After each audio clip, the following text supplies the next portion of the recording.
ভারতে যে সকল বিখ্যাত বিখ্যাত মন্দির রয়েছে তার মধ্যে অন্যতম হল পুরীর জগন্নাথ দেব মন্দির। বছরের বিভিন্ন সময়ে দেশ বিদেশের বিভিন্ন জায়গা থেকে পুরীর জগন্নাথ মন্দিরে হাজার হাজার লক্ষ লক্ষ পুণ্যার্থীর সমাগম হয়ে থাকে।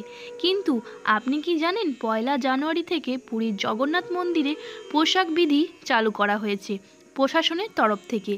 বেশ কিছু ধরনের পোশাক পরে ঢোকা যাবে না মন্দিরের ভিতরে।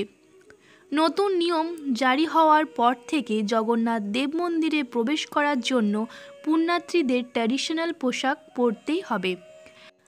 আর কোন কোন পোশাকগুলি পরলে আপনি মন্দিরের ভিতরে প্রবেশ করতে পারবেন না, চলুন সেগুলো জেনে নেওয়া যাক।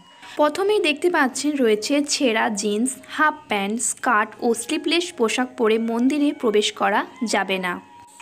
তাই বছরের শুরুতেই যারা বাবা জগন্নাথের দর্শন করতে চাইছে অবশ্যই ট্র্যাডিশনাল জামা কাপড় পরেই মন্দিরে প্রবেশ করবে, নয়তো প্রবেশ করতে দেওয়া হবে না মন্দিরের ভিতরে।